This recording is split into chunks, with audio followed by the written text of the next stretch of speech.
Commander, nice work out there. I knew working with a Spectre would be better than life at CSEC.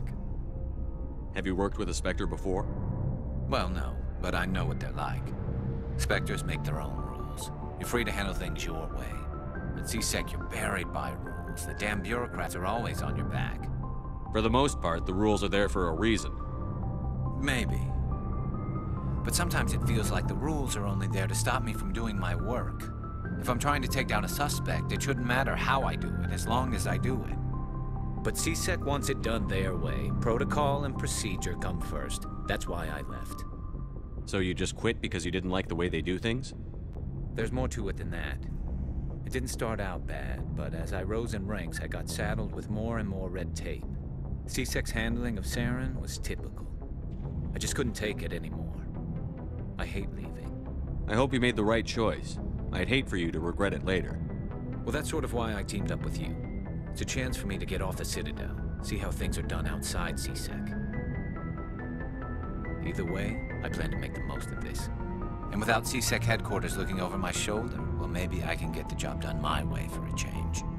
If getting the job done means endangering innocent people, then no. We get the job done right, not fast. Got it? I wasn't trying to. I understand, Commander. Commander, how are you? Why did you want to be a CSEC officer in the first place? That's a good question. There were several reasons, I guess. Like what? Probably the same as most officers. I wanted to fight injustice, wanted to help people. I guess my father had something to do with it too. He was CSEC, one of the best. I grew up hearing about his accomplishments or seeing his picture on the vids after a big arrest. He's taking my resignation pretty hard. That's tough, but you'd think he'd be impressed you're going after Saren. My father's a CSEC man to the bone. Do things right or don't do them at all, he says. He thinks I'm being too rash, too impatient. He's worried I'll become just like Saren. He actually talked me out of becoming a Spectre when I was younger, for the same reasons. You were asked to be a Spectre? Well, I was targeted as a possible Spectre candidate, me and about 1,000 other Turian military recruits. I could have received special training, but my father didn't like it. He despises the Spectres. He hates the idea of someone having unlimited power with no accountability. He wouldn't like you, Commander. No offense. I suppose I can understand his concern. You can. But Saren's not going to play by our rules, CSEC's rules. If you want to nail Saren, you need to send someone who isn't restricted by policies and procedures. Just because you can break the rules doesn't mean you should. I don't need to stoop to Saren's level to stop him. And neither do you, Garrus. I see what you mean, but I'll think about it. Thanks, Commander. Commander, good to see you.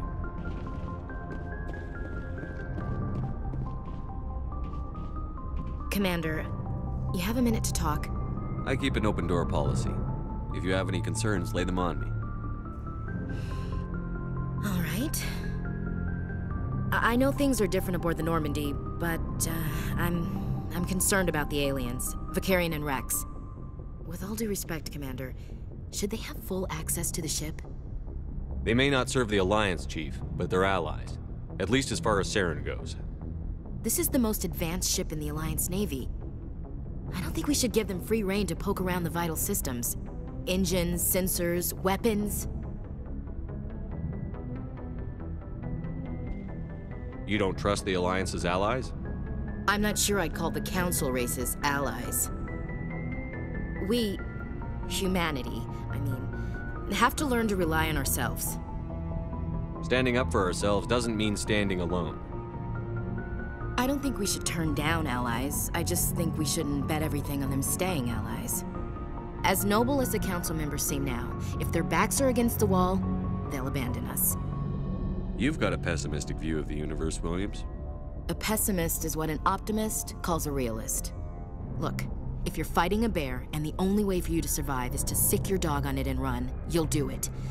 As much as you love your dog, it isn't human. It's not racism, not really. Members of their species will always be more important to them than humans are. These seem like deeply held beliefs, Williams. What made you think this way? My family's defended the Alliance since it was founded. My father, grandfather, great-grandmother, they all picked up a rifle and swore the oath of service. I guess we just tend to think of Earth's interests as our own. All right. I can see where your concerns are coming from, Williams. But this is a multilateral mission. You're going to have to work with aliens, like it or not. It won't be a problem, Commander.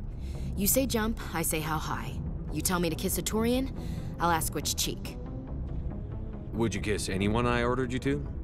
That depends, sir.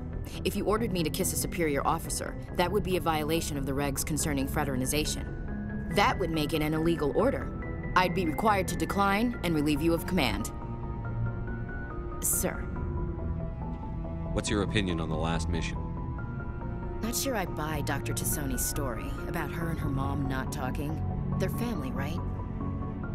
I think she's being straight with us. Or at least, I don't think she lies very often. Yeah, she's probably really bad at it. Too bad those ruins got destroyed. I mean, they lasted thousands of years. That's impressive. We'll talk later, Williams. Looking forward to it, sir. Shepard, what can I do for you? What's your story, Rex? There's no story. Go ask the Quarian if you want stories. You Krogan live for centuries. Don't tell me you haven't had a few interesting adventures. Well, there was this one time the Turians almost wiped out our entire race. That was fun. I heard about that. You know, they almost did the same to us. It's not the same. It seems pretty much the same to me. So your people were infected with a genetic mutation?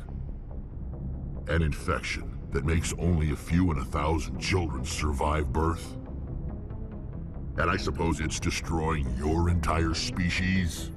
I suppose it isn't all the same. I don't expect you to understand, but don't compare humanity's fate with the Krogan.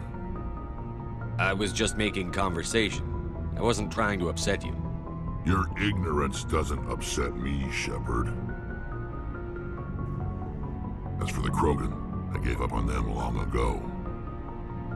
The genophage infected us, but it's not what's killing us. What can you tell me about the genophage? Ask the Solarians if you want details. They made it. All I know, it makes breeding nearly impossible. Thousands die in stillbirth, and most never get that far.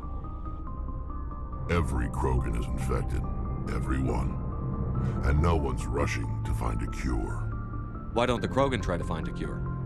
When was the last time you saw a Krogan scientist? You ask a Krogan, would he rather find a cure for the genophage or fight for credits? He'll choose fighting every time. It's just who we are, Shepard. I can't change that. Nobody can. Are your people really dying? We're sure not getting any stronger. We're too spread out. None of us are interested in staying in our own system. Lots of species have left their homes and prospered. But they go to colonize new worlds. We're not settlers. We're warriors. We want to fight. So we leave.